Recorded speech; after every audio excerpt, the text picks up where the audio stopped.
السلام علیکم دوستو، امید ہے آپ سب خیریت سے ہوں گے۔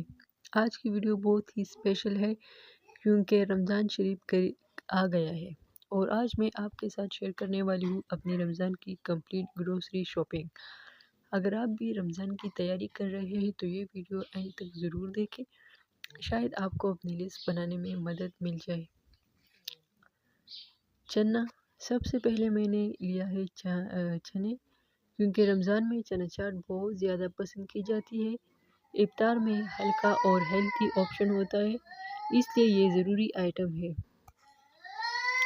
کوکنگ آئل، اس کے بعد میں نے لیا کوکنگ آئل۔ رمضان میں پکوڑے، سموسے اور فرائی آئٹمز زیادہ بنتے ہیں، اس لیے آئل کا ہونا بہت ضروری ہے۔ آپ ایک الگ سا آئل پیکٹ لیں جس میں جو خاص کر سموسوں، پکوڑوں اور اس طرح کی چیزوں کے لیے ہو، آپ کو آسانی رہے گی۔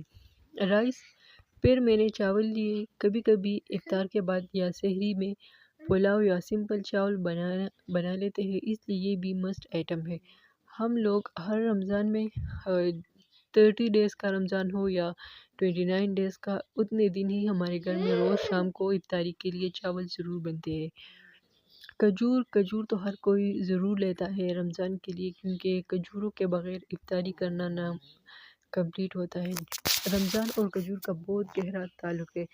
روزہ کھولنے کے لیے کھجور سنت بھی ہے اور صحت کے لیے بھی بہت فائدہ مند ہے۔ بیسن میں نے پکوڑوں کے لیے لیا ہے۔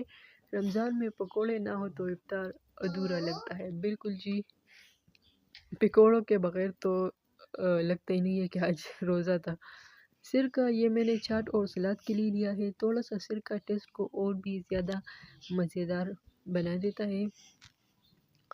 چکن اینڈ قورمہ مسالہ، میں نے چکن قورمہ مسالہ بھی لیا ہے کیونکہ کبھی کبھی اسپیشل دن پر قورمہ بنا لیتے ہیں، یہ گیسٹ آ جائے تو یہ کام آتا ہے۔ ویسے بھی اگر چکن سالن میں اور گوشت کے سالن میں تھوڑا سا اچار گوشت مسالہ ڈال دیا جائے تو وہ بہت ہی الگ ٹیسٹ ہوتا ہے اس سے۔ یہ میں نے کچھ مسالے لیے ہیں جیسے کہ زیرہ، کالی مرچ، ہلدی، چاٹ مسالہ جو ہے وہ میں نے کھلا لیا ہوا ہے، یعنی کہ یہ پیکٹ والا نہیں کہ یہ اوپن ایسے بازار میں ملتا ہے۔ گروسری والے کا ساتھ اس کا ٹیسٹ بہت زیادہ اچھا ہے اور یہ ملتا بھی زیادہ ہے۔ ڈبے میں تو بس تھوڑا سا پیک کیا ہوتا ہے اور یہ تو اوپن بھی ملتا ہے تو بہت اچھا ہوتا ہے، زیادہ بھی آ جاتا ہے کم پیسوں میں اور بہت ہی اچھی ذائقہ ہے اس کی۔ پھر میں نے بیسک مسالے لیے ہیں، زیرہ، ہلدی، چاٹ مسالہ وغیرہ۔ رمضان میں ہر چیز فریش اور ٹیسٹی ہو، اس لیے میں نے نئے مسالے لیے ہیں۔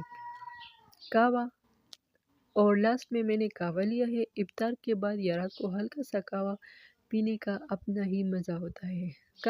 کہوہ پینے کا مزہ بھی اپنا ہوتا ہے اور دوسرا کیونکہ سب کو پتہ ہے کہ رمضان میں ہر کوئی افطاری کے وقت کھانا زیادہ کھاتا ہے۔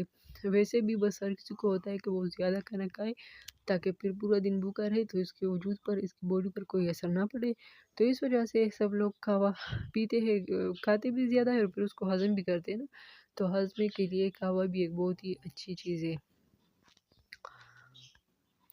اب میں ان تمام مسالوں اور گروسری آئٹمز کو اپنے کچن کے باکسز میں سیٹ کر رہی ہوں۔ مجھے چیزیں آرگنائز کرنا بہت پسند ہے اور مجھے یقین ہے کہ جو بھی عورتیں اپنی کچن کو چلاتی ہے ان کو اپنا کچن آرگنائز رکھنے کا بہت ہی شوق ہوتا ہے، اس سے کچن کلین اور مینیج لگتا ہے۔ رمضان میں روز جلدی ہوتی ہے، اس لیے اگر سب چیزیں پہلے سے سیٹ ہو تو کام آسان ہو جاتا ہے۔ بس دوستو، یہ تھی میری رمضان کی سمپل اور بیسک گروسری شاپنگ۔ آپ نے اپنی رمضان کی تیاری شروع کر دی ہے یا نہیں؟ کامنٹ میں ضرور بتائیں۔ اگر ویڈیو پسند آئے تو لائک ضرور کریں اور چینل کو سبسکرائب کرنا مت بھولیے۔ اللہ ہم سب کو رمضان کی برکتیں نصیب کرے، آمین۔ اللہ حافظ۔